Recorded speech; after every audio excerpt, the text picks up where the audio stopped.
name is Tammy, and my story happened 21 years ago back in Houma, Louisiana, which is where I'm from.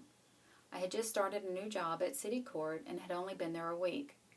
We only got 1 hour for lunch, but I decided to go home to see my daughter, who was 6 at the time, and my dad, who normally worked offshore but was home. My dad decided to go through McDonald's to get us something to eat and meet me back at the house. When we got back to the house, we realized that our order was, of course, completely wrong.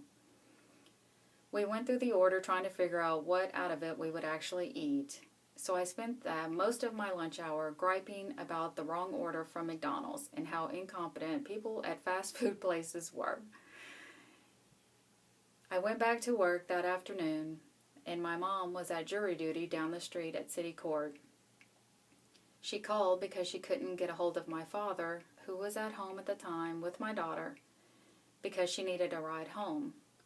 So working at City Court, I sent police officers to the house to make sure nothing was wrong. But something was wrong. My father had had a massive heart attack alone at home with my daughter, who was only 6 at the time. The police officers called an ambulance and my dad went to the hospital, but it was already too late.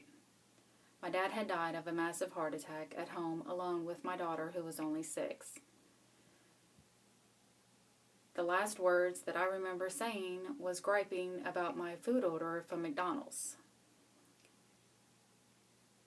I will never forget that day as long as I live.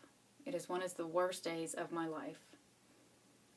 The moral of this story is always take advantage of time you have with family members.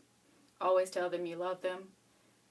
And don't waste time griping about little things like your order being wrong at McDonald's. Thank you.